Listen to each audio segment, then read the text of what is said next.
사도신경으로 우리의 신앙을 하나님 앞에 고백합니다. 전능하사 천지를 만드신 하나님 아버지를 내가 믿사오며 그 외아들 우리 주 예수 그리스도를 믿사오니 이는 성령으로 잉태하사 동정녀 마리아에게 나시고 본디오 빌라도에게 고난을 받으사 십자가에 못 박혀 죽으시고 장사한 지 사흘 만에 죽은 자 가운데서 다시 살아나시며 하늘에 오르사 전능하신 하나님 우편에 앉아 계시다가 저리로서 산 자와 죽은 자를 심판하러 오시리라. 성령을 믿사오며 거룩한 공회와 성도가 서로 교통하는 것과 죄를 사하여 주시는 것과 몸이 다시 사는 것과 영원히 사는 것을 믿사옵나이다. 아멘. 오늘의 말씀 요한복음 7장 14절에서 24절 말씀입니다. 이미 명절의 중간이 되어 예수께서 성전에 올라가사 가르치시니 유대인들이 놀랍게 여겨 이르되 이 사람은 배우지 아니하였거늘 어떻게 그를 아느냐 하니 예수께서 대답하여 이르시되 내 교훈은 내 것이 아니오 나를 보내신 이의 것이니라. 사람이 하나님의 뜻을 행하려 하면 이 교훈이 하나님께로부터 왔는지 내가 스스로 말함인지 알리라. 스스로 말하는 자는 자기 영광만 구하되 보내신 이의 영광을 구하는 자는 참되니 그 속에 불의가 없느니라. 모세가 너희에게 율법을 주지 아니하였느냐? 너희 중에 율법을 지키는 자가 없도다. 너희가 어찌하여 나를 죽이려 하느냐? 무리가 대답하되 당신은 귀신이 들렸도다. 누가 당신을 죽이려 하나이까? 예수께서 대답하여 이르시되 내가 한 가지 일을 행하매 너희가 다 이로 말미암아 이상히 여기는도다. 모세가 너희에게 할례를 행했으니 그러나 할례는 모세에게서 난 것이 아니요 조상들에게서 난 것이라. 그러므로 너희가 안식일에도 사람에게 할례를 행하느니라. 모세의 율법을 범하지 아니하려고 사람이 안식일에도 할례를 받는 일이 있거든. 내가 안식일에 사람의 전신을 건전하게 한 것으로 너희가 내게 노여워하느냐? 외모로 판단하지 말고 공의롭게 판단하라 하시니라. 누가복음 12장 51절은 말합니다. 내가 세상에 화평을 주려고 온 줄 아느냐? 내가 너희에게 이르노니 아니라 도리어 분쟁하게 하려 함이로다. 예수님은 이 세상을 평화롭게만 하기 위해 이 땅에 오지 않으셨습니다. 복을 주고 세상의 떡과 기적의 떡만을 주기 위해 그 힘든 성육신을 하신 것이 아닙니다. 예수님이 이 세상에 오신 이유는 평화를 주기 위함이 아니요 도리어 분쟁하게 하기 위함이었다 말씀은 말합니다. 죄악된 세상에 돌을 던지고 잠들어 있는 세상에 소리를 외쳐 잠든 그들을 깨어 일어나게 하기 위해 이 땅에 오셨다라는 것이죠. 참으로 감사한 일입니다. 만약 그렇게 예수님이 오시지 않았다면 세상은 이제껏 죄악에 묻혀 사망을 향해 나아가게 될 것이기 때문입니다. 이에 예수님은 그들을 살리시기 위해 기꺼이 분쟁을 들고 이 땅 가운데 오셨다라는 것이죠. 예수님은 빛이십니다. 그 빛은 진리의 빛이며 어두운 세상을 비춰 세상의 어두움을 빛 가운데 드러나게 할 것입니다. 예수님이 오시기 전 세상은 어둠 속에 자신들의 죄를 숨길 수 있었습니다. 그러나 예수님이 오신 뒤 더 이상 그들은 어둠 속에 자신들의 죄를 숨길 수 없게 되는 것이죠. 실례로 예수님이 오시기 전까지 그 어느 누구도 성전에서 장사하는 일이 잘못된 일이라고 지적하지 않았습니다. 성전에서 장사를 하던 세상의 정욕을 맛보던 심지어 창녀들이 득실거려도 그들은 그것이 종교적인 관습이고 관행이라는 이유로 그 모든 것을 용인한 것입니다. 그런데 이 땅에 오신 예수님은 그것이 죄라고 분명 말씀하시죠. 그들에게 이르시되 기록된 바 내 집은 기도하는 집이 되리라 하였거늘 너희는 강도의 소굴을 만들었도다 하시니라. 예수님은 너희가 감히 하나님의 성전을 어찌 강도의 소굴로 만들었냐라고 소리치십니다. 이제껏 그 누구도 종교의 이름으로 행해지는 악한 죄악에 대해 말하지 못했는데 하나님의 아들 예수 그리스도는 죄악을 향하여 분명히 소리치고 계시는 것이죠. 그런데 너무나 재미있는 것은 예수님이 이렇게 진리를 말씀하시니 많은 사람들이 예수님을 떠났다라는 것이에요. 예수님을 사랑한다고 평생 따라다니겠다고 진심이라고 말하는 자들이 예수님이 진리를 말씀하시니 진리가 아니라 말하며 예수님을 떠난 웃긴 상황이 펼쳐진 것입니다. 심지어 그들은 예수님을 거짓 혹은 가짜라고 이야기합니다. 예수님을 미혹하는 자라고 이야기하기도 합니다. 심지어는 예수님을 죽이려는 시도까지 했다라는 것이죠. 오늘 말씀 20절 말씀 읽어볼까요? 무리가 대답하되 당신은 귀신이 들렸도다. 누가 당신을 죽이려 하나이까? 유대인들은 그럴 리가 없다 말했지만 그들은 그렇게 진짜 진리이신 예수님을 받아들이지 않았다라는 것이죠. 그러나 예수님은 그런 그들의 방해 그리고 그들이 자신을 죽이려고 하는 이 모습들을 두려워하지 않았다라는 것이에요. 오늘 말씀을 보면 예수님은 초막절을 맞이하여 예루살렘을 향해 올라가십니다. 그곳에는 예수님을 이용하려고 하는 형들이 있었고 예수님을 좋아하는 세상적인 관점에서 예수님을 이용하려고 하는 사람들도 있었습니다. 자신의 기득권이 위협당한다 생각하며 예수님을 싫어하고 죽이려고 하는 사람들도 있었다라는 것이죠. 너무나 복잡한 상황. 그러나 예수님은 한치 두려움 없이 예루살렘에 올라가실 뿐이에요. 왜 올라가십니까? 그곳에 예수님이 필요한 사람들이 있었기 때문이죠. 예수님은 결국 자신의 안위보다 자신을 필요로 하는 자들을 위하여 예루살렘에 올라가기를 선택하신 것입니다. 피할 수 있었고 안 갈 수 있었습니다. 그러나 분명히 전해야 될 복음이 있었기에 해야 할 사명이 있었기에 예수님은 그곳에 올라가신 거예요. 이처럼 예수님은 자신의 안위보다 자신의 생명보다 하나님의 때와 하나님의 뜻을 더 중요하게 여기신 참된 그리스도이시죠. 예수님은 곧장 예루살렘에 올라가 말씀을 전하십니다. 그리고 말씀을 전하자 예수님임을 알아본 수많은 사람들이 예수님에게 다가옵니다. 이에 예수님은 그들에게 자신이 이 예루살렘에 올라온 진짜 이유를 그들에게 알려주십니다. 그것은 바로 그들에게 너희에게 평화를 주기 위함이 아닌 분쟁하여 너희의 그들의 잘못을 깨닫게 하고 바꾸기 위함이었다라는 것이죠. 오늘 말씀 19절 말씀을 함께 한번 읽어볼까요? 시작. 모세가 너희에게 율법을 주지 아니하였느냐? 너희 중에 율법을 지키는 자가 없도다. 예수님은 자신을 향해 몰려든 사람들에게 강력한 도전의 말씀을 전하십니다. 너희는 하나님을 믿는다고 말하면서 하나님의 진리를 따른다고 말하면서 왜 진정으로는 하나님을 온전히 믿지도 진리를 따르지도 않느냐라는 것이죠.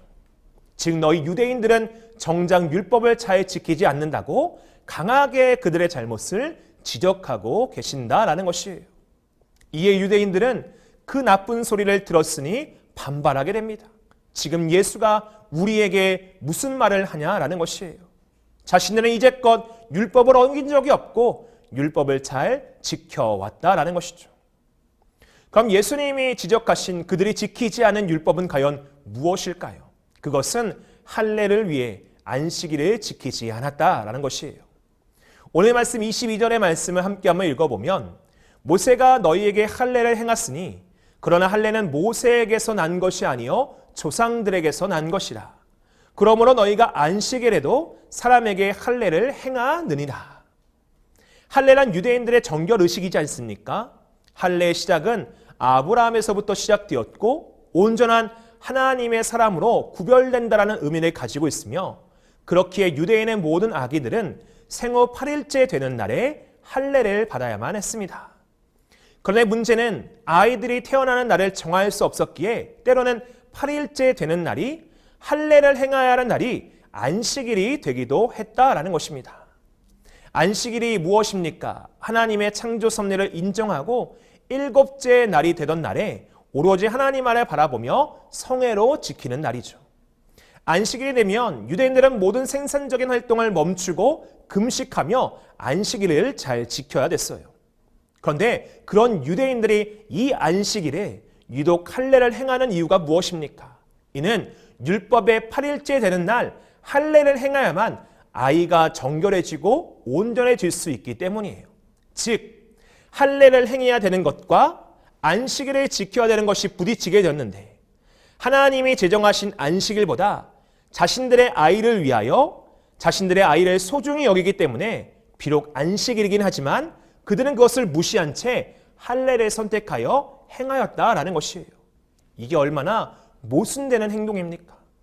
율법을 목숨처럼 여기라라고 이야기하며 자신들의 이익을 위하여, 유익을 위하여, 자신들의 마음의 편안함을 위하여 율법을 쉽게 어기고 있으니 말입니다.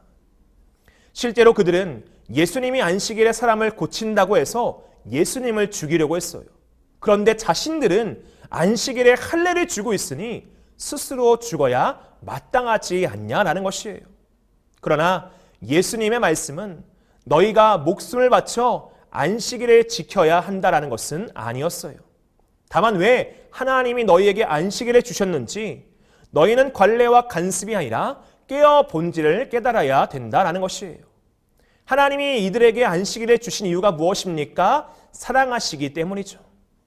하나님은 이 세상을 창조하시고 사람들을 사랑하셔서 그들에게 안식일을 주신 것이에요. 쉬게 하고 충전하게 하고 새롭게 하며 사랑하는 자들이 서로 안에서의 풍성한 삶을 살 수 있도록 안식일을 제정해 주신 거예요. 그러니 사실 우리 예수님께서 이 안식일에 병든 자를 고쳐주신 것도, 사실 유대인들이 안식일에 할례를 베푼 것도 어찌 보면 의미적인 본질적인 부분에서 봤을 때 잘못된 것은 아니다라는 것이에요. 그럼 그들은 그 본질을 깨닫고 적어도 예수님을 비난하거나 죽이려고 해서는 안 된다라는 것이에요.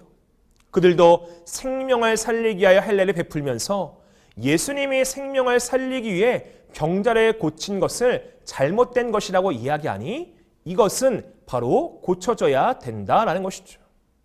그러니 이제 오히려 그들은 그들의 스스로의 잘못을 인정하고 또한 예수님을 살아계신 하나님의 아들로서 인정하며 믿어야 된다라는 것입니다. 이처럼 예수님은 그런 잘못된 유대인들의 생각을 바로 고치기 위해 그들에게 분쟁을 주시는 것이에요. 굳어져 있는 생각의 틀을 깨기 위해 잘못된 방향으로 나아가는 그들을 온전한 길로 되돌리기 위해 그들을 향해 돌을 던지고 계시다라는 것이죠. 그들을 미워서가 아닌 그들을 살리기 위해서 사랑하기 때문입니다. 사랑하는 그들의 간절한 마음으로 살리기 위해 욕을 먹고 죽을 위 가운데에서도 예수님은 예루살렘에 올라가 그들에게 말씀을 전하고 계셨다라는 것이죠. 예수님은 오늘 말씀 마지막에 그들에게 한 가지를 부탁하십니다. 24절 말씀을 보면 외모로 판단하지 말고 공의롭게 판단하라 하시니라.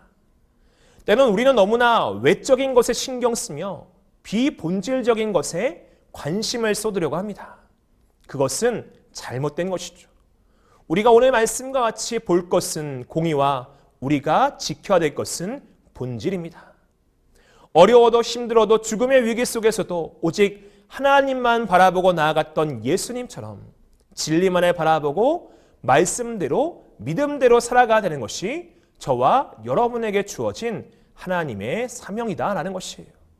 겉과 세상과 외모 모두 유익한 것에 무익한 것에 불과합니다. 그런 하나님을 바라보는 삶, 그래서 하나님의 나라를 얻는 삶, 그것은 영원한 것이고 참되고 유익한 것이죠. 오늘 하루도 이 말씀을 통하여 우리가 깨닫고 우리가 살아가야 될 방향성이 무엇입니까? 그것은 우리가 비본질에 빠져, 우리가 무익한 것에 빠져, 우리가 헛된 것에 빠져 허우적거리는 것이 아닌 본질이신 하나님을, 본질이신 예수 그리스도를, 본질이신 말씀과 사명을 붙들고 하나님 앞에서 힘있게 살아가야 된다라는 것이죠. 여러분 안에 깨트려야 될 믿음과 여러분 안에 깨트려야 될 신앙적인 부분들이 있습니까? 종교적이고 습관적이고 관습적인 잘못된 부분들이 있습니까? 오늘 그 모든 것을 다 깨트리시고 오늘 살아계신 하나님 앞에, 살아계신 하나님의 아들이신 예수 그리스도 앞에, 말씀 앞에 나아가 승리하는 삶을 얻어갈 수 있는 저와 여러분 되시기를 주님의 이름으로 축원드리겠습니다. 기도하겠습니다. 사랑과 은혜가 많으신 하나님 아버지, 오늘도 우리에게 예수 그리스도를 이 땅 가운데 보내주사 굳어져 있는 부셔져야 될 그 모든 것들 가운데 분쟁과 돌을 던져주심에 감사드립니다. 때로는 우리 안에 깨어져야 될 종교적인 것들, 우리 안에 무너져야 될 습관적인 것들, 관습적인 것들이 있지는 아니한지요. 하나님, 이제는 그 비본질적인 것들을 다 물리치게 하여 주시옵시고 우리는 오직 본질인 하나님만, 예수님만, 성령님만, 말씀만, 주어진 사명만 붙들고 나아가 승리하는 삶을 살게 하여 주시옵소서. 오늘도 우리가 헛된 것과 동행하며 사는 것이 아닌 오늘도 하나님과 동행하는 삶을 살기를 원합니다. 주님과 동행하는 모든 자들에게 은혜를 더하여 주시고 오늘 하루 하나님 주시는 그 성령의 충만함 가운데 승리하며 살아가는 우리 모든 믿음의 성도들 다 되게 하여 주시옵소서. 감사드리오며 예수 그리스도의 이름으로 간절히 기도하옵나이다. 아멘. 주님이 가르쳐 주신 기도로 예배를 마칩니다. 하늘에 계신 우리 아버지여, 이름이 거룩히 여김을 받으시오며 나라가 임하시오며 뜻이 하늘에서 이루어진 것 같이 땅에서도 이루어지이다. 오늘 우리에게 일용할 양식을 주시옵고 우리가 우리에게 죄 지은 자를 사하여 준 것 같이 우리 죄를 사하여 주시옵고 우리를 시험에 들게 하지 마시옵고 다만 악에서 구하옵소서. 나라와 권세와 영광이 아버지께 영원히 있사옵나이다. 아멘.